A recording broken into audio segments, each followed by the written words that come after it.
Falls on Pilger, a curfew is in place tonight.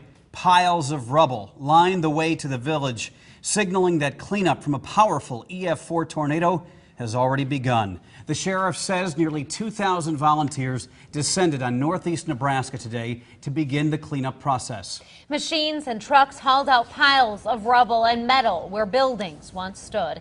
KMTV Action 3 News reporter Lindsay Thies is in Pilger tonight, where the first day of cleanup wrapped up. Lindsay?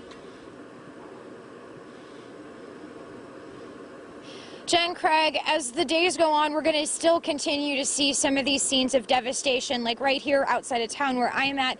This was someone's workbench garage area, and now it's just mangled and tangled on its side. You can see tools still hanging on the wall, and over here on the right, a semi-truck. Sorry about that, guys. A semi-truck has been on its side since Monday evening when these storms ripped through. In terms of cleanup today, we're really kind of in the big heavy lifting part. I saw tons of bulldozers and crews come through and pick up large pieces of debris from the homes that were destroyed. The structures that are still left standing were spray painted okay. As this cleanup process continues, it will take weeks.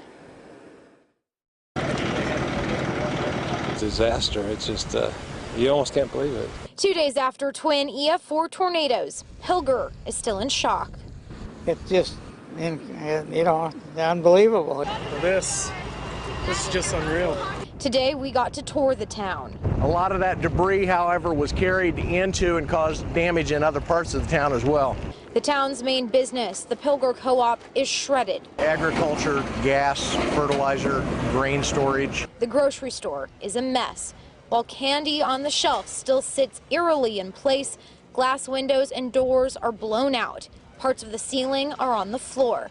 It's easier to tell what isn't here anymore. No gas station, no bank. Only the vault where several people rode out the storm. The mobile home 5-year-old Callista Dixon and her mother ran for safety on Main Street. It was disintegrated, and then we found them obviously, in the rubble over here. As construction crews tore down totaled buildings, hauling them to sky-high piles of steel, glass, and wood, volunteers came out, 1,800 in all.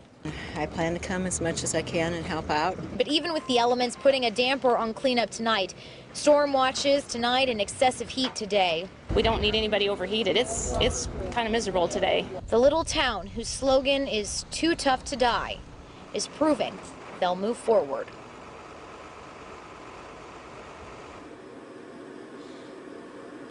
Back out here live now. In terms of the curfew, everyone was asked to leave the town at 7 o'clock tonight. They'll be allowed back in at 7 o'clock tomorrow morning. We're right kind of on the outskirts of town. The National Guard is monitoring any traffic in and out of Pilger. In terms of the aid that they're getting, the sheriff tells me that they've had dozens of semi-trucks with food, water, and aid like that. What they need now is some sleep and more manpower.